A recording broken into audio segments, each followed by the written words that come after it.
Assalomu alaykum aziz yurtdoshlar. Mana bizlar kuni mol bozoriga texga keldik. Nizomiddin ukamizning texina. Молодец bu ukamizning ishlarına omad. Hamisha ishlari oldinda bunun. Mana kelamiz, Xudoga shukr. Bu insondan nalingan yerimiz yo'q. Mashinada azanda tashlab ketamiz. Motor qo'y desam motor qo'yadi. Golubga desa golubga. Azanda 11'de tashlab ketuvdim. 5:30'da minib ketdim. Usta boy, assalomu alaykum. Sizin texingizni mana reklamaga keldik. Bu sizni maqtab bir klient chaqirish emas.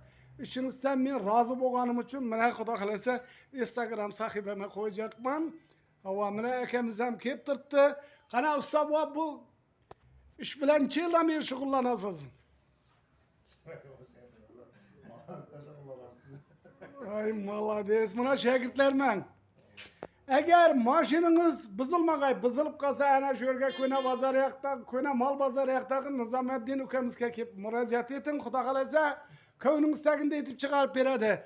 Men 3-4 yıldan beri şu insan bile işleşemem. Xudoga şükür bir yerinden çılt etken yeri yok. Usta bu sizge rahmet. Hemşe yüzünüz yarıl, tiliniz uzun bo'lib turaversin. Maşini bızılgan insanlarga şu videonu jo'natib koyamız. Like'ni basamız, yürekçeni kızarttıramiz.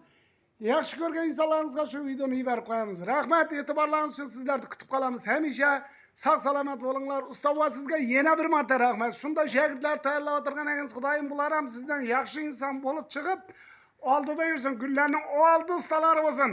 Qana ustalarni nima deysan? Uyratib o'tirgan qarindan rozimisan? Roziman. Ay молодец. Sen ham kelasiz yili Xudo xolasa o'zing отдельный tex ochib, shunday ustaxonalar yaratishacakmisan? Uyanga qurib, burga qurma joy yo'q. Yaxshi. Молодец.